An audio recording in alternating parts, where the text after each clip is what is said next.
안녕하세요. 박가복가입니다. 윤석열 대통령이 긴긴 휴가를 마치고 업무에 복귀했습니다. 대개 대통령이 휴가를 떠나면 별다른 이슈가 발생하지 않지만 이번 윤석열 정부는 대통령이 휴가 간 사이에도 대통령 관저 지인 인테리어 공사 의혹과 건진법사 주의보, 낸시 펠로시 미 하원 의장 패싱 등 다사다난했습니다.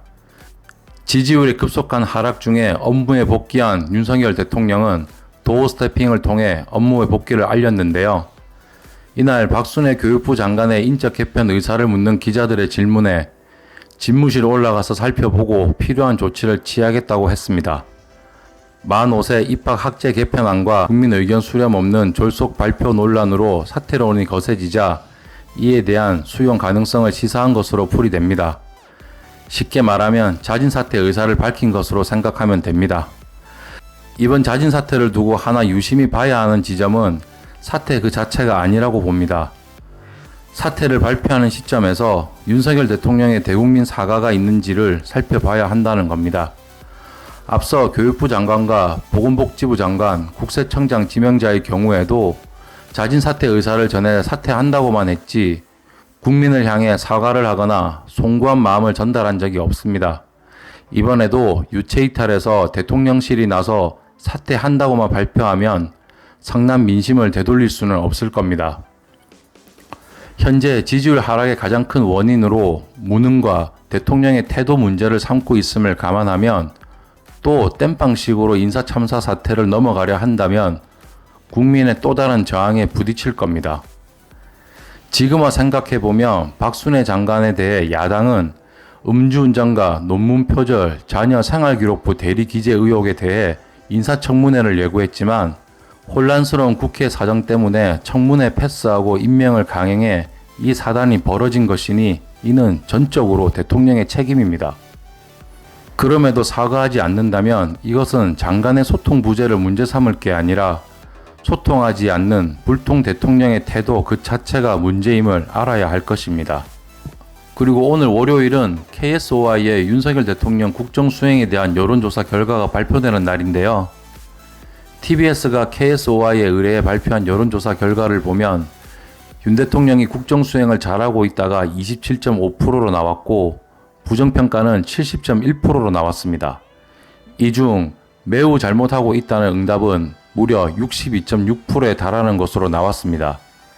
매우 잘못하고 있다가 62.6%라면 이 응답을 한 사람들은 절대 윤석열 대통령을 앞으로 긍정적으로 볼 가능성이 없다고 봐도 무방할 겁니다. 이번 조사에는 만 5세 초등학교 입학 학제 개편안에 대한 찬반도 물었는데요. 응답자의 59%는 매우 반대, 17.9%는 대체로 반대한다로 반대 여론이 70.8%로 압도적으로 높았고 찬성은 17.4%에 불과했습니다. 또 윤 대통령이 낸시 펠로시 미 하원 의장을 만나지 않은 것에 대해서는 60.3%가 국익에 부합하지 않는 것으로 부적절하다고 답했습니다.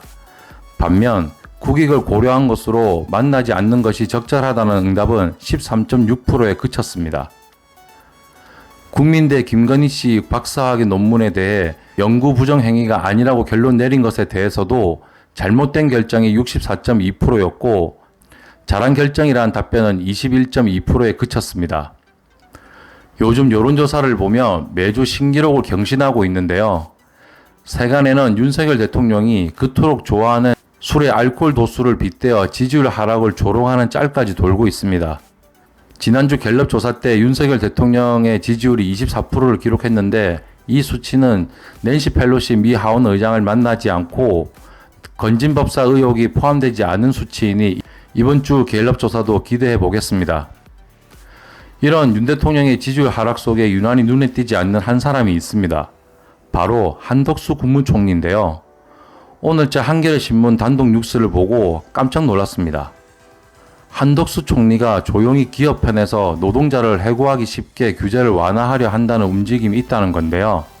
총리실 산하 국무조정실이 노동자들의 권리를 보호하기 위해 존재하는 해고 제한 규정과 부당 노동행위 형사처벌 등을 덩어리 규제로 규정하고 완화를 검토하고 있다고 합니다.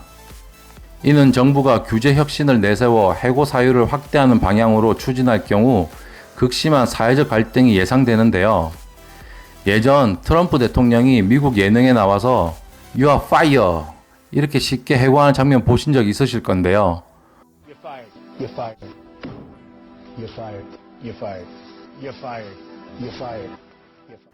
우리나라도 오너가 노동자를 쉽게 해고할 수 있게끔 만들겠다는 거죠. 국무조정실이 규제 덩어리라고 명명한 목록들은 이렇습니다.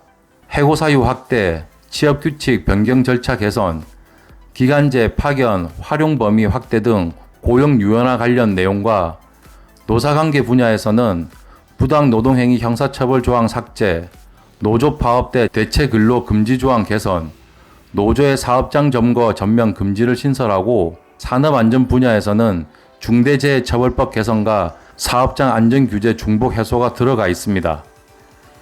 이는 재계에서 줄기차게 얘기하던 내용들인데요. 이게 국무조정실 문건에 고스란히 담겨 있다는 겁니다. 한마디로 재계 민원을 받아쓰기에서 규제를 완화하겠다는 거죠. 지금 보니 이 한독수란 사람이 김현장에서 어떤 일을 하고 그 많은 돈을 받았는지 확인시켜주는 대목인 것 같습니다. 한덕수 총리는 앞서 우리나라 투자 환경을 어렵게 하고 기업의 경쟁력을 떨어뜨리는 세제와 노동, 환경, 교육 분야의 규제 개혁부터 박차를 가하겠다고 밝힌 적이 있는데요.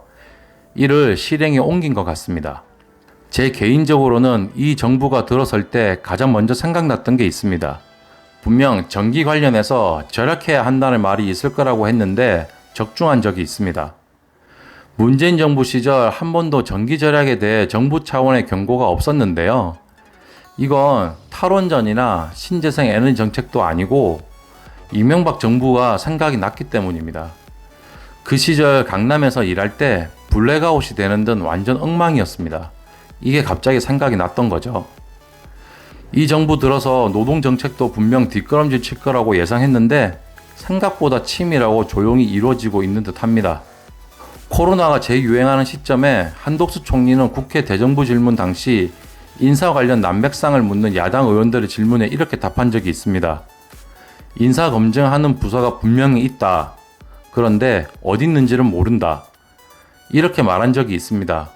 그리고 코로나 방역에 대해서도 명확한 답을 내놓지도 못했습니다.